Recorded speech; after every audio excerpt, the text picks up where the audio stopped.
Good morning, everybody. Today I have got a very interesting topic, that's top 10 mistakes in hospital construction. So I wouldn't go into much of technical discussion here, but try to take you through some of the practical experience of what it is. And to start with, let me quickly tell you what is a project cycle kind of stuff. It starts with DPR. We had a wonderful session from my friend Dr. Vinod. We learned lots of things. So that's the first guiding principle which will lay foundation for your project. Then next is your site feasibility and your architectural drawings. Then sanction process, which is a very important milestone if you're going with a greenfield project. Then detailed drawing development. Then it comes to your BOQ and tendering stage, your contractor finalization, construction phase, your completion certificate, which is another important milestone, and then you come into the commissioning. So I would like to run you through each of these steps and what major things go wrong in these areas. So I will not dig deep into DPR because we had a very good session in last 45 minutes. So the biggest challenge for any construction and stuff is underestimation or overestimation of the project cost. So if you're gone by some thumb rule experience or somebody saying something and you've just prepared a DPR for sake of bank submission and stuff, that's the first recipe for disaster. So always it's recommended to go with a professional who can help you out to plan things better. Then wrong revenue projections. Again, it was very well discussed why it's harmful in wrong revenue projections. Getting your specialities, your service mix, your bed mix, your location, it's very important, which most of them fail. Putting a very high-end hospital in a non-paying segment or a lower middle class settlement area, it will not give you that kind of ROI. So you have to position your hospital very well, which your DPR leads into, and no proper strategic planning. So unless you have a proper strategy on who is your complete team who is going to run, it's not only clinical, but also who is going to drive the project and who are responsible for delivering numbers on the thing is very important. So unless these things have been decided, I would strongly recommend not to get into a big project or a thing and get stuck. Most of the time, good doctors or investors just go by thumb rule or without proper analysis, put their hard-earned money there and get stuck. So DPR is a first step which you need to thoroughly analyze and get into. Next important thing is once your DPR is done, you either have a location or a site which is already there. Most probably you would have zeroed in on a particular site or a location and done a DPR around it. Sometimes it works other way around where if a new brand is entering into, say a North Indian chain is entering into South India or Chennai or Bangalore, then they basically do a recce of which area they want to get in. But usually when local people or locals start, they always go with whatever ancestral property they have, or they have found something in the thing, and they go by those things. So basically, first, site feasibility is very important. When it comes to site feasibility, your accessibility, your expansion, what is the FAR you get. Basically, FAR is a floor area ratio. Depending on your site location and the road width which is adjoining to your site, the government gives you permission to build number of times of the land. So, for example, if you have a 50,000 square feet of land, you would get a FAR of 2.25 depending on minimum 12 meters of width. It depends from each bylaw or each thing, and it can go up till 4.2, or in Chennai it is going up till 3.25 where metro lines are there or metro station is next to. So if you take a Bangalore scenario, if your metro station is next to within 500 meters, you are eligible to get a 4.25 FAR. So if you have a 50,000 square feet, you will be allowed to build close to 225,000 square feet of built-up area. So this site feasibility has to be thoroughly done. When it comes to site feasibility, it is not just understanding the bylaws, it is also understanding, satisfying the parking requirement, satisfying the fire norms, satisfying the pollution control norms, and most of the time we fail to understand few of the bylaws or kind of stuff where a highway may be expanded. You would have to leave a particular meters of area in front of your hospital which you can't use. So what happens most of the time, without doing a proper site feasibility analysis, most of them you go ahead with a detailed planning kind of stuff and get stuck during the sanction time. When you go to sanction office, you realize there's a lot of things which was not taken care. So that's one important thing which most people go wrong at the site feasibility thing. And the second most important mistake they do is planning by a non-healthcare architect. This kind of trend I have mainly seen in Tier 2, Tier 3 cities, where they start engaging an architect known to them, a friend or a family person. So there is no harm in engaging them as an architect. They would be good and they would do a good job. But I would also recommend you have a hospital planner along with that architect who will help you on resolving all those issues. So not having a hospital planner on board is also a big disaster for you. And not following or taking care of NABH, your AERB requirement, your pollution control requirement, and local bylaw requirements and stuff is one more disaster in most of the projects which people fail.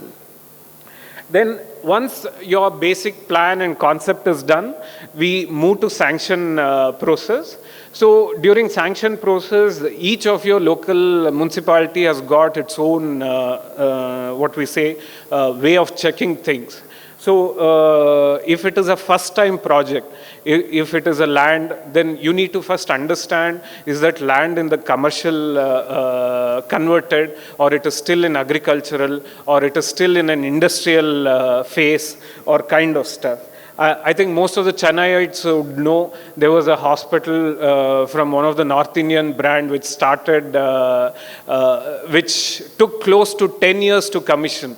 After completing the project, they had 2 or 3 disasters which they did because the zone which they selected was not right, the fire norms was not taken care. So close to a 60 crore of loss funding had to be taken care on that particular project. So sanctioning process is very important, and most of the time people get too carried away saying, sir, we will build this, we will try to manage bribing the authorities, or we will take care of things later. No, when it comes to healthcare, this kind of things doesn't work, especially when we take a Chennai scenario where they are very stringent on your corridor widths, they are very stringent on the staircase width which you require. You need a ramp, and the ramp is just not the ramp, you need a particular 1:10 gradient. So your fire attendant movement, all those things is very important. And for a place like Chennai or Tamil Nadu, if you see nothing less than a 30,000 square feet plot becomes more feasible for you to build, or even at least half an acre you need, 22,000, where you end up giving 2 staircases, 1 ramp, and at least 2 service lift and stuff, so which takes close to 30-35% of your floor plate area. So if you don't have a decent floor plate, you end up losing a lot of efficiency in the floor. So that is what we need to check at the thing. Then the second most important thing which people underestimate is sanctioning process and the timelines involved.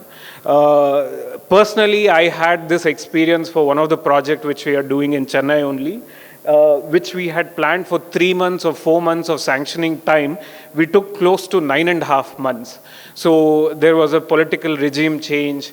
There was a lot of confusion in the zone creation or what has to be done. Then because of the road expansion, there was issue with the gift deed and stuff. For us, they made us run like anything for a lot of things. Afterwards, again, there was a the serious scrutiny on the structural drawings, which took a couple of times because the consultant, what my consultant was recommending versus what they were recommending was not matching. So these kind of stuff actually put you into spot, because all your funds and financials will go for a toss when you get stuck at these kind of stuff. Next, once you get the sanction approval or a basic sanction thing, once your basic layouts and stuff is done, you get into a detailed drawing development stage. In this, again, we find a lot of issues when a non-professional or a non-healthcare architect has planned thing. Basically, you go wrong much on zoning of your department, vertical or horizontal stacking of your department. Where do you position your emergency, your diagnostics? Where do you position your OPDs? Where do you position your critical areas like OT, ICU? Do you have to introduce a service floor? Where do you put your room floors? Where is your shaft coming? Sometimes people end up doing a disaster of having your OT floor at middle, sandwiched between the OPD floors and the IP floors, where you end up having shafts coming into OT area and stuff. So again, you end up redoing work or rerouting a lot of things. So those are the kind of grave mistakes which you need to avoid. Then the second thing we discussed, review by hospital planning consultant. If it is not done by a professional healthcare architect, this is a must for anybody, because this will rule out a lot of your mistakes. See, anything which you take time at the planning stage, which will cost you another 1 month or 2 months of delay in the project, which you have to replan. But if you end up constructing that and breaking it later, it is a huge time loss and the resource loss which you will have. Then again, most of the present hospitals or the promoters insist on getting it reviewed by NABH consultant and stuff. So this also helps you to rule out a lot of last minute changes when which you need to do either after commissioning the hospital if you're going for NABH and stuff. So this can be ruled out at the planning stage itself. Then the most important thing is, once you do the architectural or medical layout, it has to be immediately coordinated with the service drawings. Most of the time, people fail to give decent space or the actual space required for services. It may be for your shafts, it may be for your AHU rooms, it may be for your ceiling space, for all your ducts and all the lines and stuff to run, for your exhaust system. Sometimes you end up deciding that you will do a hospital as a non-AC or a non-centralized AC, but by the time you commission, you end up doing it as centralized AC, and you end up with the corridor floor height of 7 feet or 7.5 feet, because a lot of things were not planned accordingly. And the most grave mistake again people do is sizing of the grid.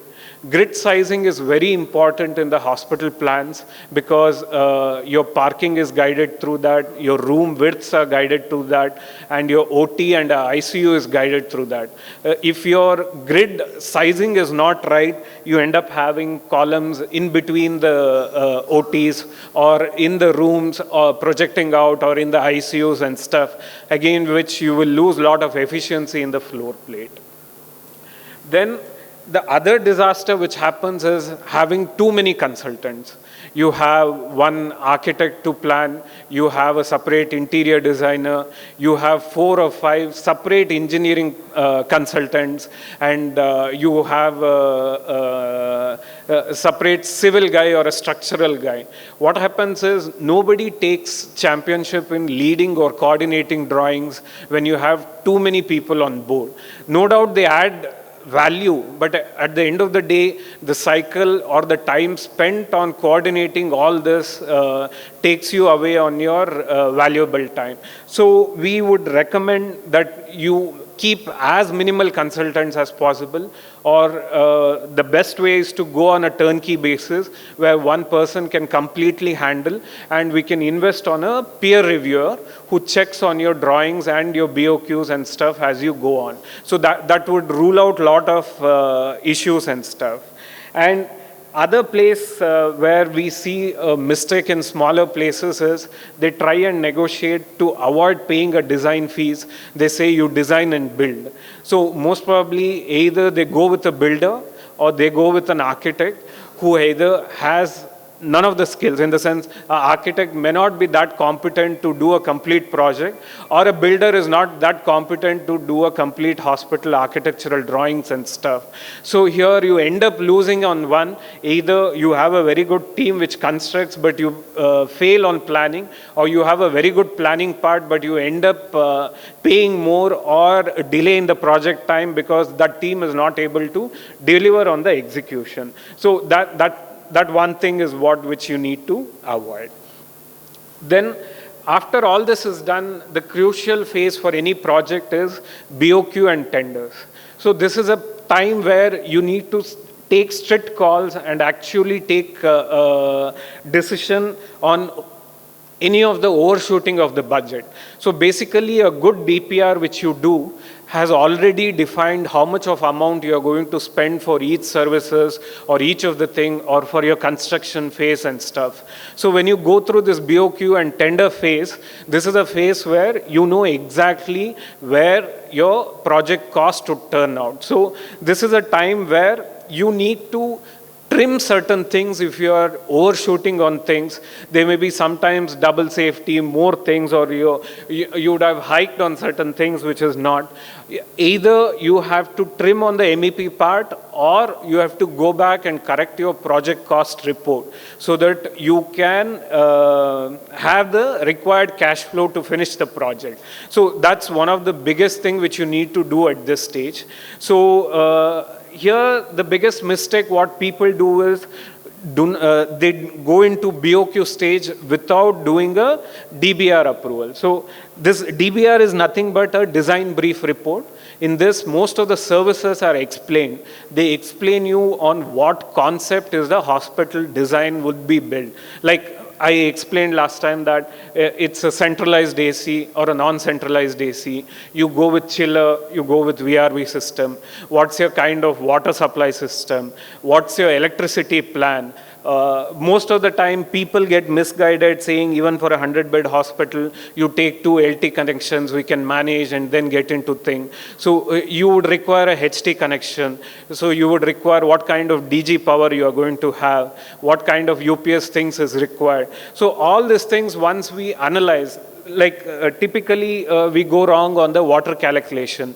So what kind of water is required? Are you reusing the water for flushing? What is the pollution control norms and stuff which you need to follow? So all these things has to be approved at the DBR stage. If you don't do that, once your BOQ is done, again going back and checking what's wrong and what's right, you will lose a lot of time. Then the other big mistake which they do is copying other project BOQs and just giving the quantities of this project without clearly understanding what each project requires. So this mistake shouldn't be done. Then under specification or over specification. Now I get to see people comparing a project which happens in Bangalore versus a project which happens in Chennai. So the weather conditions, the requirements and stuff is completely different at different stage. The tonnage of AC which would be required at Chennai would not be same what would be required at Bangalore, or it is not same what it is in Delhi, where you need both heating thing and a cooling thing in that particular temperature. So straight away doing a thumb rule comparison and ruling out things saying this is high or low is not advisable and stuff. Then the next important thing is quantity errors. When you start pushing a consultant or an architect to reduce the cost, sometimes just to satisfy promoters or people, they drastically reduce on the quantity. And then they match the BOQ requirement for your value and give it to you, which is one more disaster which is there, because once the construction starts or once your vendor is hired on thing, he will immediately come back after 2 floors of construction. So whatever the BOQ had allotted, we have exhausted.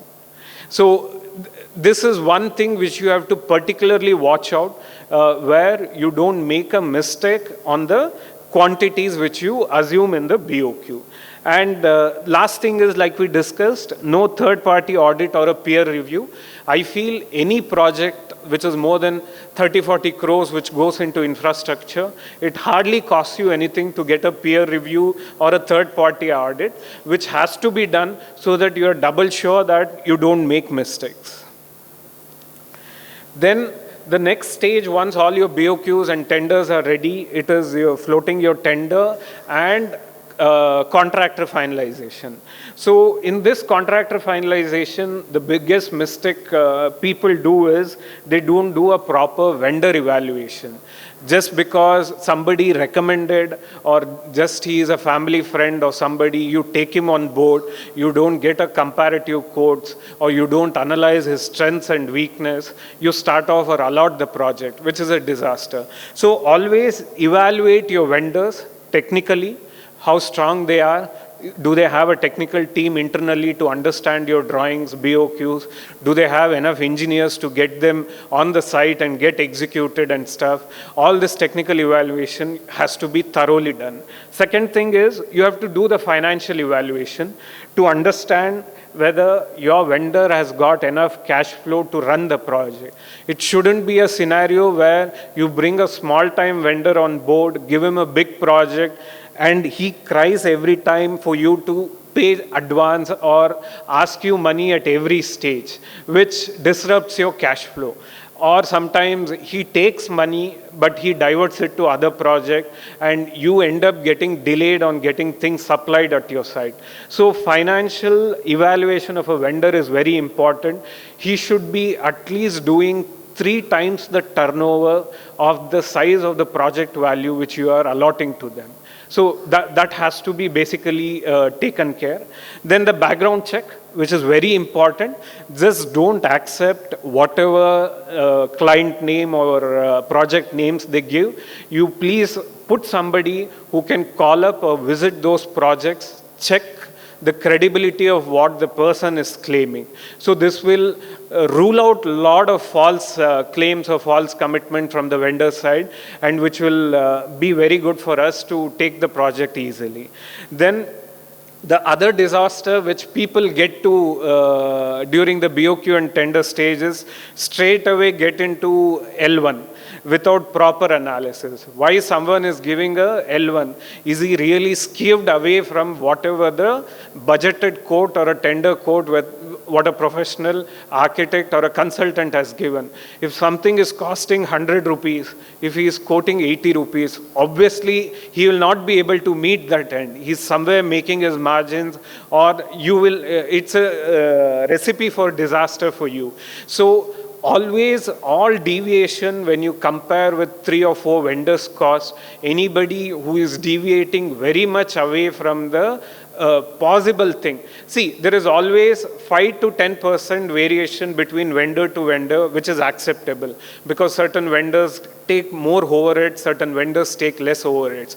But if somebody is actually quoting you 25% less or 30% less, even after 3 rounds of negotiation, I caution that there is some major issue in the kind of quoting which has been done. So always, please don't fall for L1 thing. And the second thing is, when they quote the BOQ, they do a BOQ, they quote it as per your thing, but always they write in their mail body, or they give you one more terms and conditions sheet, which most of the people don't study.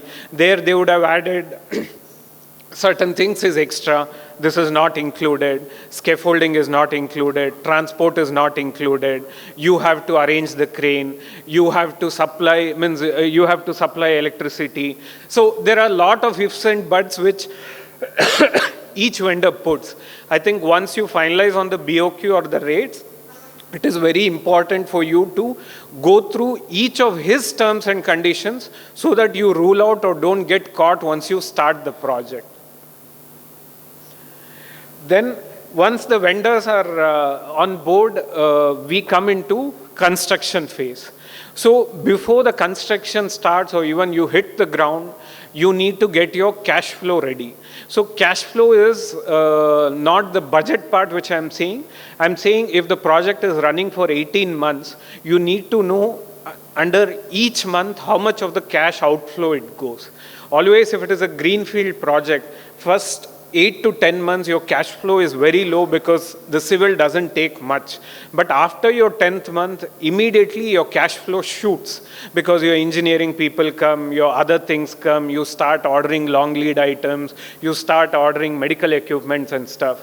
So a project cash flow which most of the people don't plan and don't plan their loan disbursement or the equity share coming into the thing, which causes a disaster. So this is one important thing which people have to follow. Then second thing is, once you sign off, I would recommend don't change plan too many times and too many things. I most of the time end up replanning the hospital in such a way. In few projects have ended up changing 70% of their requirement. So this delays, this increases your construction cost, construction time, because you build, you again demolish, you rechange, you bought some fancy consultant, he wants certain things in his own way, which he doesn't want to follow the standard way. So all these issues happen. So I feel changing plans at a construction stage is a bigger issue. So change is inevitable, 15 to 20% is acceptable, but beyond that, please hold. This may not be a healthy sign for us to the thing. Next thing is, most of the people ask me, do we need a PMC, project management consultancy, or not to run the project? It depends on the capabilities or the ability of a promoter, whether he can handle project, does he have an in-house staff or expert or not. See, basically, PMC is a team which is your extended team who is on the ground, who coordinates all the parties. When I say all the parties, it is including you as a promoter, architect, consultants, vendor, your licensing parties, and whatever the budget change happens or the cost change effect which happens, PMC keeps a track on that. So having a PMC and running the project more, it allows you to run project more efficiently. So I recommend either you have an in-house PMC or you outsource a PMC, but I would recommend you to have a PMC on board if the construction is 100 or 150 bed kind of hospital, because this will solve a lot of issues at the site. Next thing is, most of people fail to do QC and QS. So quality check and the quantity survey. So basically, we have decided on a particular BOQ and particular spec, and we start working on it. But most of the time, once you don't have a qualified PMC at the site, you end up having different material which is not as per your spec. So that's a disaster which happens. So always the quality check when the material comes into the hospital, having required test certificates, checking required thickness, required brand. See, sometimes people end up giving all the things, but they don't supply you the brand which is promised. So which again, you would end up losing, or you would get an inferior quality in the thing. So quality check is very important. After that, quantity survey is important. What is quantity survey?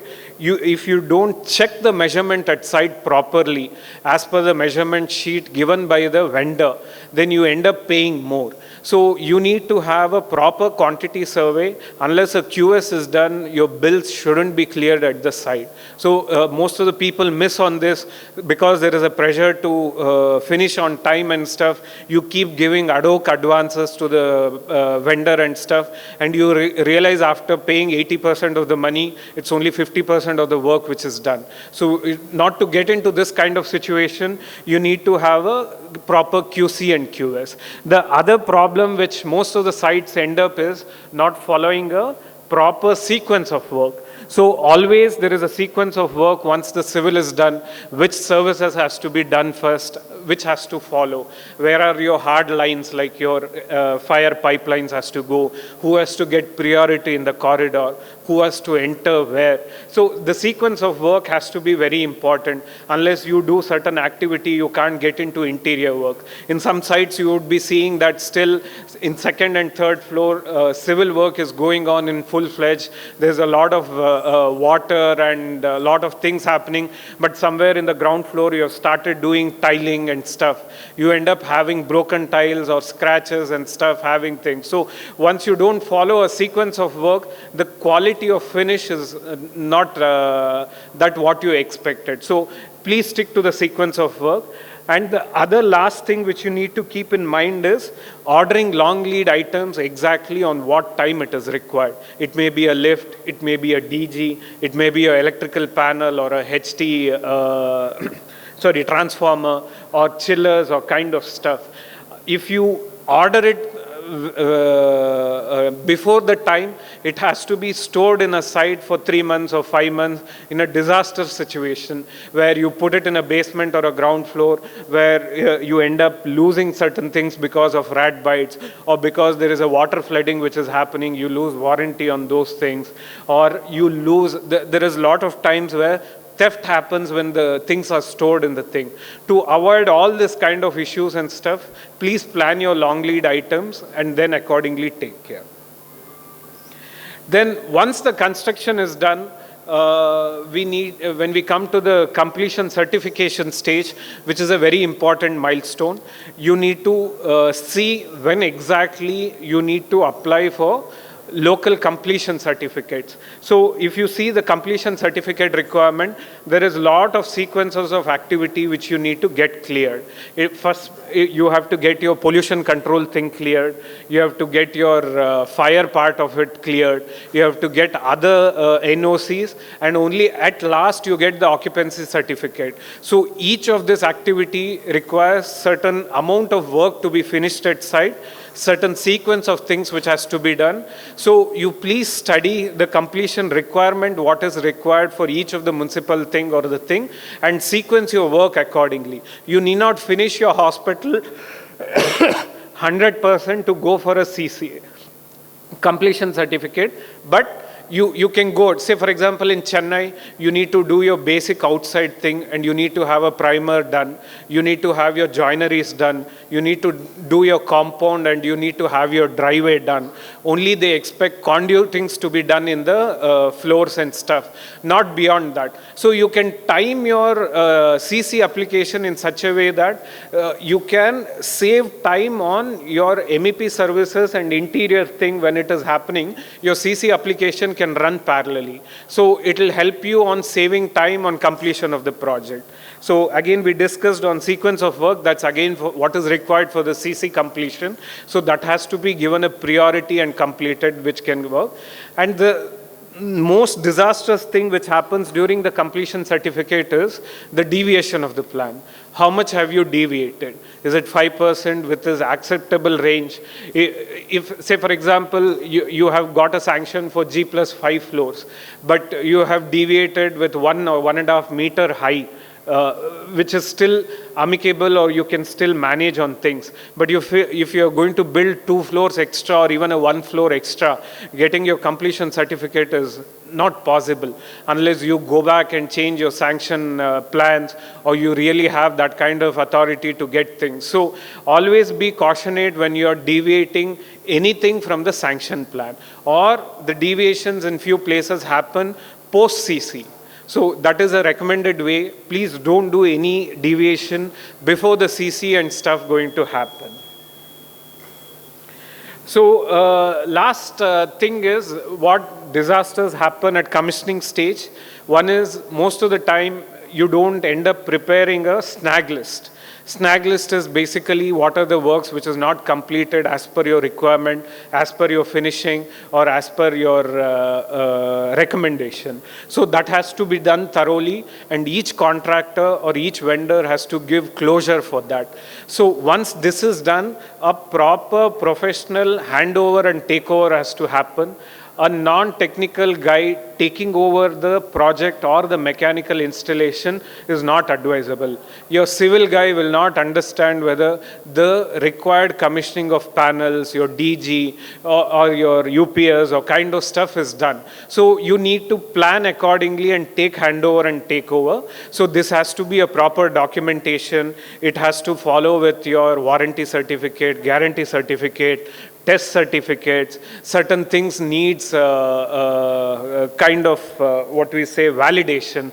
Say for example HEPA filter. So HEPA filter has to be validated and a validation certificate has to be given.